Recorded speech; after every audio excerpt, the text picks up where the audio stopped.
Hey guys, and welcome back to the Hobby Dude 007 channel. Today I want to give you a quick shop card shout out, a bench update on the Plymouth Prowler for Acme, and maybe even take a quick look at some modifications for that 70 Plymouth we're working on. Stick around.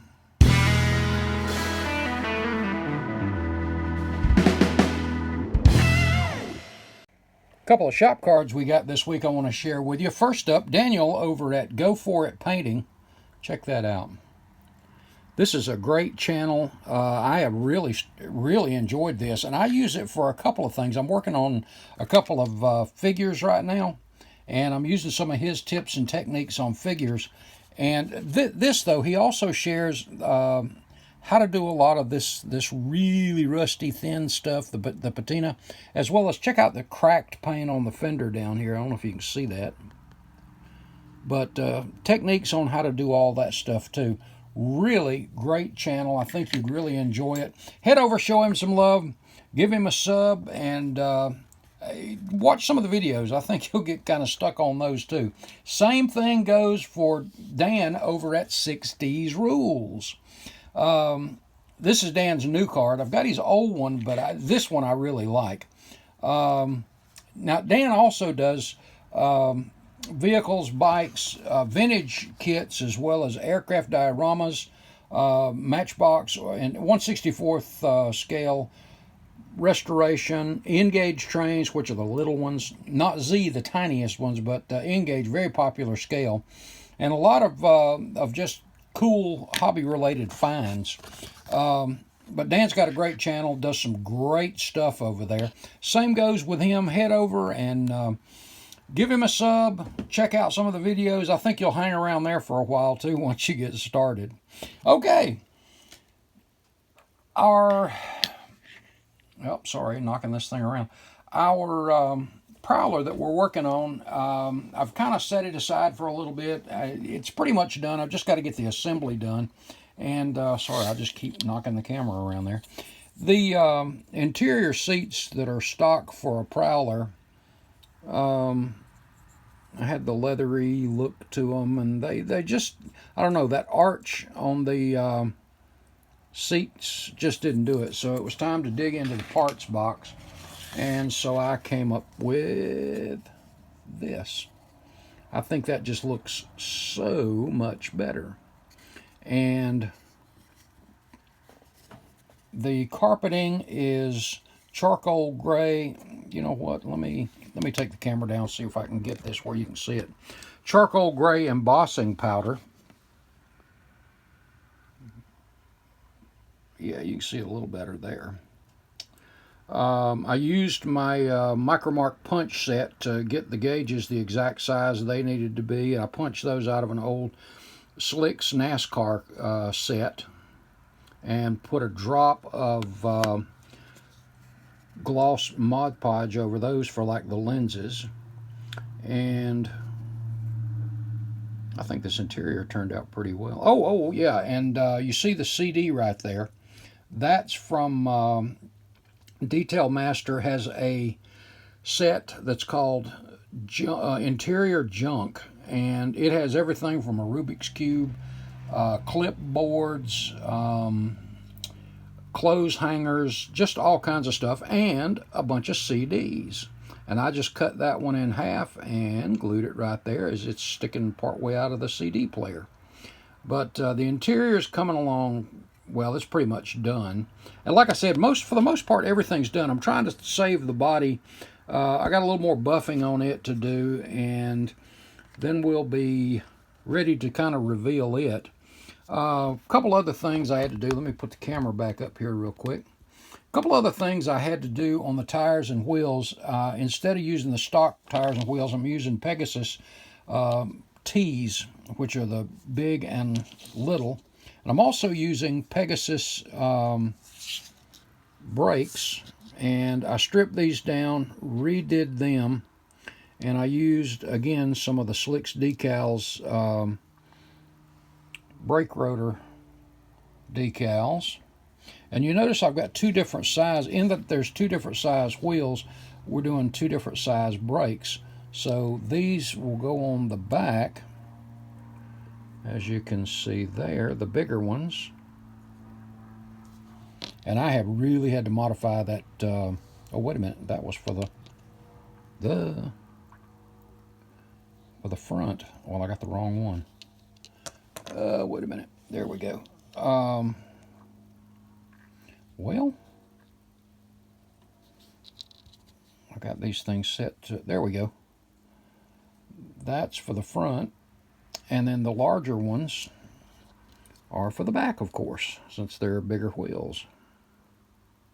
But I think these look better than the stock wheels. Now the front tires, I had to do some serious modifying to.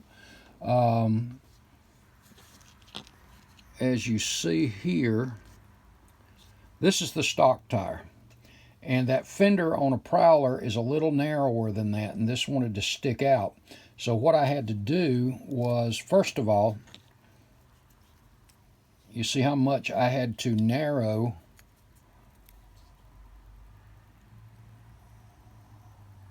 the front. So it had to be narrowed almost half. And then I just put that back on a wheel, and you can see the tire is considerably narrower as well. And then I just used a fresh X-Acto, and slowly, as I turned it with the Dremel on its lowest speed, just eased, cut through. So I've got one other thing to do with this, and that is just put a little, believe it or not, I just use like Son of a Gun or Armor All on those sidewalls, and they'll look just like the stock, have a little bit of a sheen to them. And then had to round them out a little bit.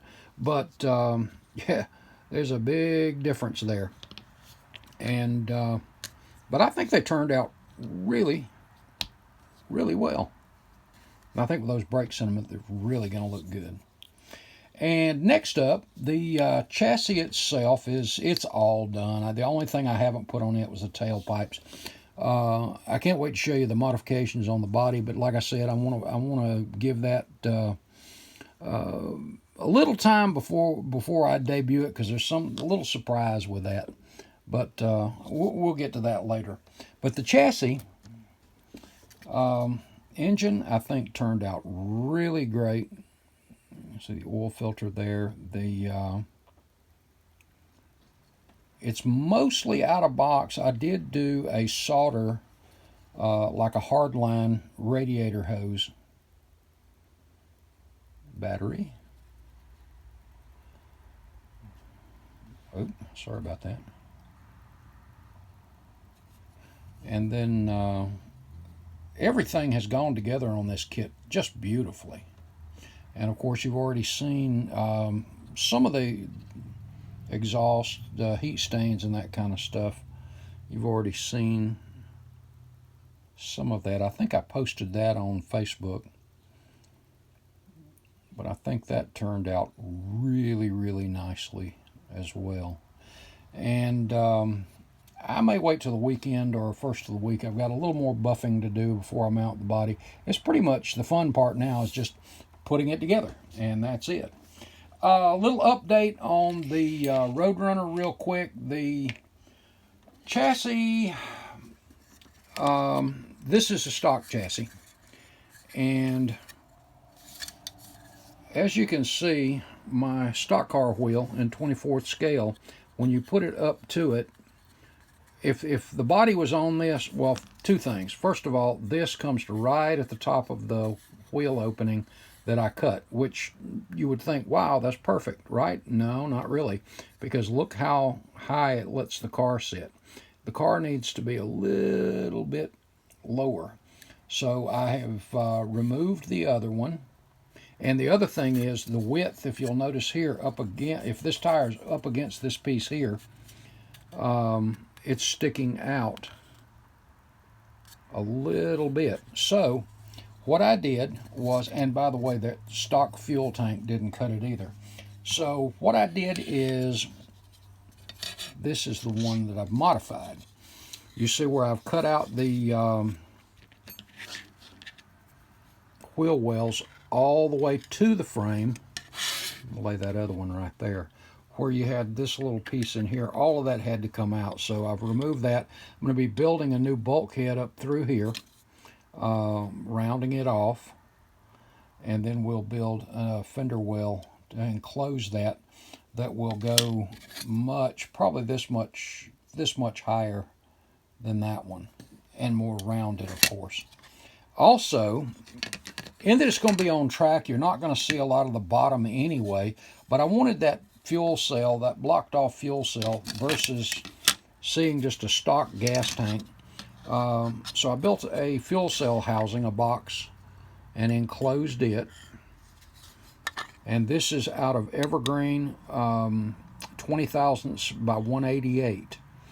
And just measured it out, cut the stuff, and I got to do a little bit of smooth sanding around the edges, and then we'll get some primer on it and see how it looks. Well, I'll wait till I get the wheel wells built and all in that too. The other thing with this is, you see this chassis looks relatively straight.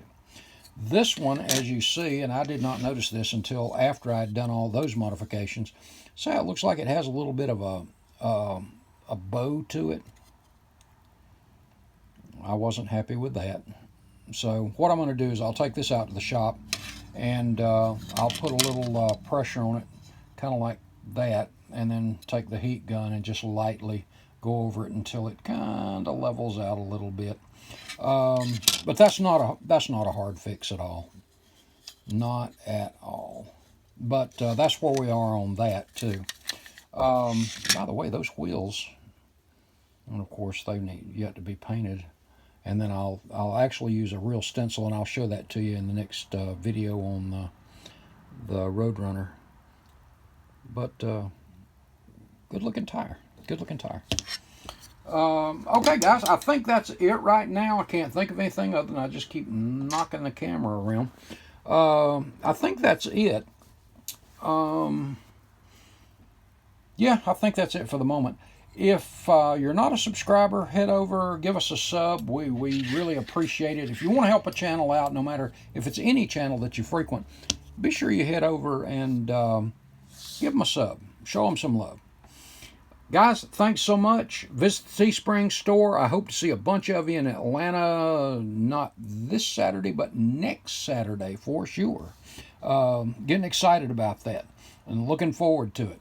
God bless, guys. I will see you in the next video. See ya.